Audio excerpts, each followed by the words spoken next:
think anyone expects that it's going to be your kid, that your kid's going to be the one who gets hooked on drugs. The night I got shot, I had been drinking and smoking crack. Eric was never really an easy child. Took him to a lot of different doctors when he was growing up, but he has always been this dynamic, charismatic kid that everyone loves. It all starts with, alcohol and marijuana. He's funny. He's outgoing. He never met a stranger. Eric sees no colors. He enjoys all people. And he has no fear. I was down to my last $6. I was living in a halfway house, and we were out of money. We had $6 pooled together, and one of my roommates suggested that we go try and rip off a drug dealer in a city here in Florida. And it didn't go as planned, and he shot my car 8 times with a 9mm handgun, and I got shot in the back. The bullet still lodged a ½ inch from my spinal cord. I was rushed to the emergency room. It was definitely a defining moment in my life. You wonder, well, how did it get out of control so fast? The first time Eric got drunk was at a family wedding. The first time I got drunk was at my cousin's wedding, and I remember I loved the feeling. Wedding's going on, he went around the room, played the game with his cousins, give me a sip of your drink, give me a sip of your drink. Before you know it, he's in the bathroom throwing up, his grandmother's handing him a wash rag, and everyone's just kind of laughs. Well, he won't do that again. I loved it so much, and I remember right out of the gate, I got way too drunk, and I acted really stupid, and I threw up all night. And I woke up the next morning, and I remember everybody telling me, "Oh, I bet you learned a lesson. Oh, I bet you're not going to drink so much again." And I agreed with them, and in the back of my mind, I was like, "You're crazy. I'm going to do this the next opportunity I get." And I remember drinking a few days after that with some friends from school. And, soon after that, I started smoking marijuana on a regular basis, and that was just a whole nother level for me, right out of the gate with smoking weed. It affected him very differently. He knew that life had changed for him, and it progressed very quickly. All of the usual things didn't work, and they usually don't work if your child is an addict, if they're wired that way. You can take away the car keys, you can ground them, you can do any number of things, you can make threats, you can, it just runs the gamut. But if an addict is wired to be an addict and they're driven by that next high, it's hard to stop. It's really hard to stop. My best advice I can give other parents is I'm a big proponent of drug testing. I don't think they have a right to privacy. I am really against underage drinking. Their brains are developing. It can grab them at such a young age and run away with your child. I think educate yourself. Every parent needs to know, especially if this has come into your home, get educated. You've got to learn. If you don't arm yourself with addiction, addiction will swallow you whole. Be aware of who your kids are hanging out with, where they're going. Check up on their story. Ask questions. Ask lots of questions, and question everything they say. And it's not because you don't trust them, but it's just because you know how it can start, and you're knowledgeable, and you're looking for those signs that can indicate that a young person is maybe starting to experiment with drugs, and you could stop it dead in its tracks before it starts. We had a pretty average home. My sons went to private parochial school, had the advantages of playing sports, doing the regular supportive role of their parents, both their parents. We had a pretty average home. All the things you hear to keep your kids off drugs. Don't have a lot of alcohol in your house. I didn't. Usually during the week, or if there was just not alcohol in the house, if I was having people over or something like that, I'm not saying it was There was all abstinence in the house, but it wasn't kept in the house. You're supposed to do that. Have dinner every night with your kids. That was very common. We sat down, ate dinner together as a family. Spend time with your children. All of those things that they tell you will keep your kid off drugs. They're wonderful things, but there's no guarantee. The monster can show up at your house and take your kid away. It progressed so rapidly from beer to smoking pot. The school called me one time and said, "We think your child is smoking pot," so I had him drug tested. Passed just fine, so I'm thinking they must not know what they're talking about. Plus, you're always thinking in the back of your mind, oh, kids are going to experiment, you know. Kids will be kids, boys will be boys, but it can happen so very quickly, and you're in for the fight of your life if that happens. I was high before school. I was smoking during lunch. I was smoking weed between classes. You know, if I was awake, I was high in high school just perpetually. And, you know, I remember it escalated from that. You know, people would take Loratabs or Xanax from their parents' medicine cabinets, and I would eat those. And, you know, we used to drink Robitussin cough syrup. You know, we'd drink a bottle or two of that. It had DXM in it, and you know, we would trip off that. It would have hallucinogen effects. And you know, I remember, you know, the first stimulants I was introduced to was Ritalin and Adderall. You know, crushing that up and snorting it. And I took Eric to rehab the first time when he was 17 years old. That was an ordeal. I got support and help from a group in Edmond called Parents Helping Parents.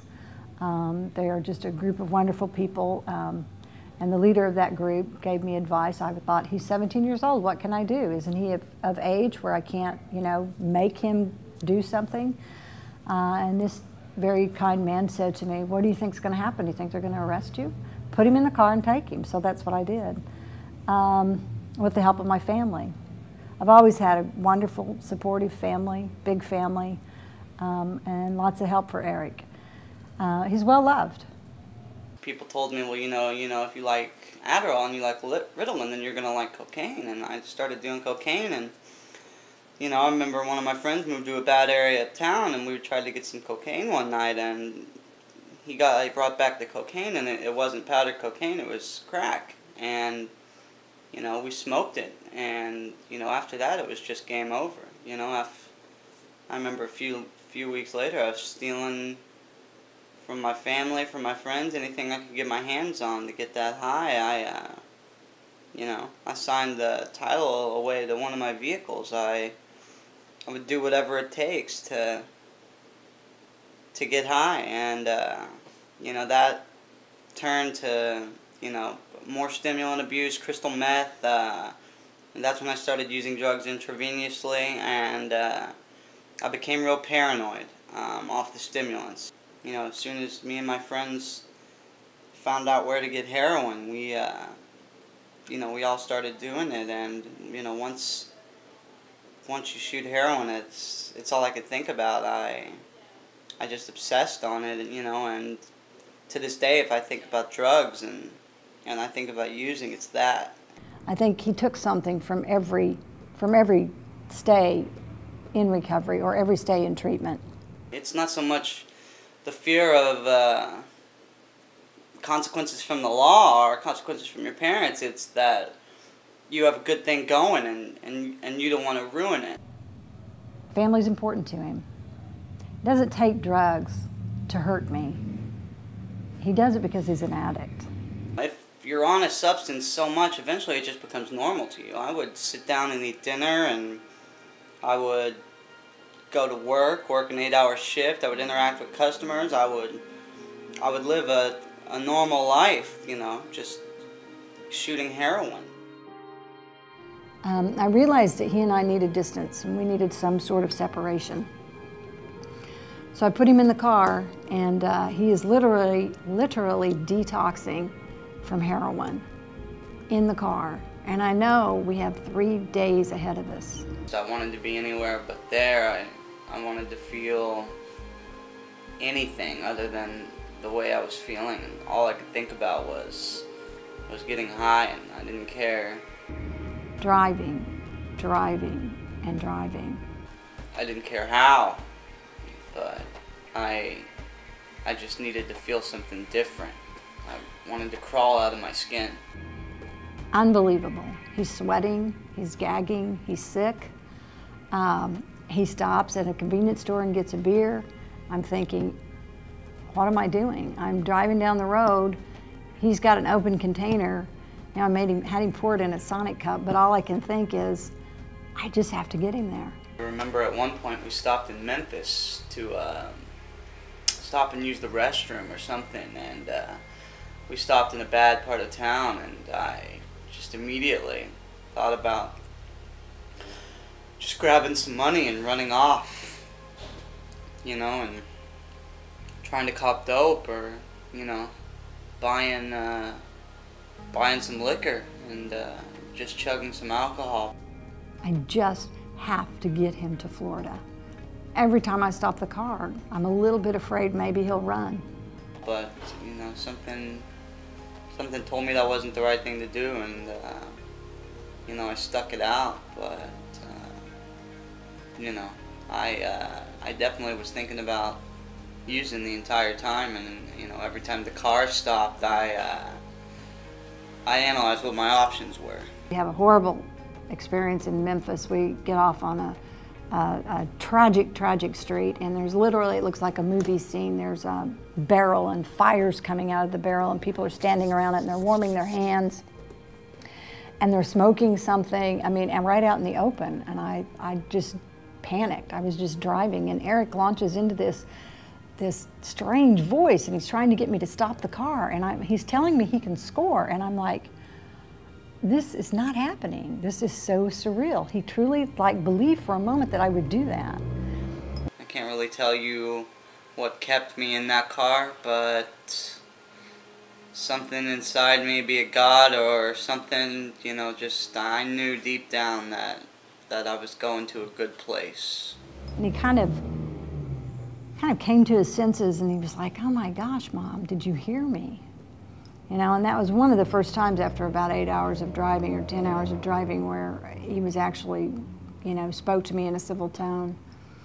But all I knew is I just had to keep going. I didn't even really know where I was going. I didn't know that much about Florida. I didn't know much about this home. It was recommended to me by a very kind-hearted woman who had sent her son there. You do that in addiction. Parents help parents, Parents Network. That seems to be where you get the best solution. Parents know about treatment centers. Parents know how to work the systems. Parents know about insurance and help you figure out ways to pay for all of this. So this woman had helped me, and I was just driven. All I could think about was, I've got to get there. I would say you didn't do anything right or wrong. You know, I think that the whole family was in denial. You know, nobody wants to admit that addiction is happening to them. Nobody wants to admit that their family, you know, it's a very taboo, stigmatized issue, and, you know, you want to just sweep it under the rug, and everybody wants their kids to be normal, and, you know, nobody wants their kid to be an addict, so. You don't ever know. Is it the right thing to do? Is it the wrong thing to do? But you know it's the next thing to do. And with addiction, sometimes you just have to keep trying, and you try the next thing. Tough love always comes into play. You know, people tell me, Kelly, you've got to stop supporting him. You're enabling him. But you tell me, as a mom, that's the hardest thing in the world to understand. I'm a mom. How do I give up? Tough love is good in theory, but it's really difficult to actually do when it comes time to do it. I think that, you know, it's hard as a parent to kick your kid out whenever you know that he or she is going to be homeless and actually on the streets, and, you know, you want to believe your kid. So, you know, I think that it's a fine line between tough love and enabling, and I think that people make mistakes every day with that, and I think that mistakes are okay to be made, and I think that, you know, you call it like you see it, and, you know, you just roll with the punches as it goes along, and you try to keep to your bottom line, and if not, you create a new one. I've always told Eric, if you're fighting, I'm fighting. And that's kind of the motto that we've adopted. So when he's staying on track, working hard, I'm right there with him. I'm right beside him. And we'll keep fighting. And every day's a new day. That's what I always used to tell him. Any given day, Eric, you can turn this around. And, you know, you just try your best. But, you know, I think tough love, you know, there's definitely a lot of aspects of that that ring true.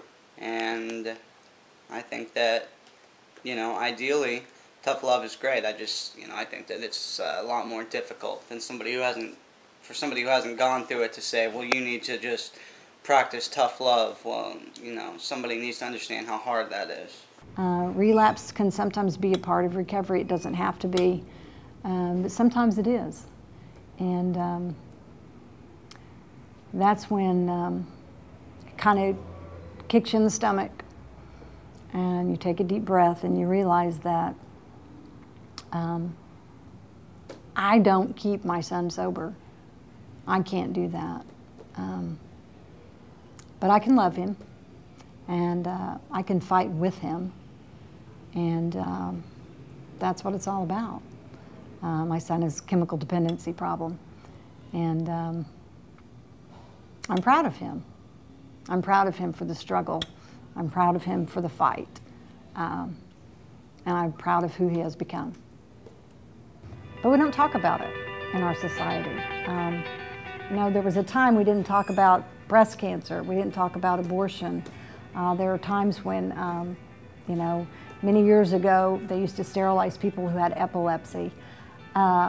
Hopefully someday addiction will change. Hopefully someday it won't be a group of people that we basically say to them, help each other, work this out amongst yourselves, because that's where the help is now. And there is wonderful help in AA and NA and Al-Anon. They're all great programs. But name me another disease where we say, you guys figure it out.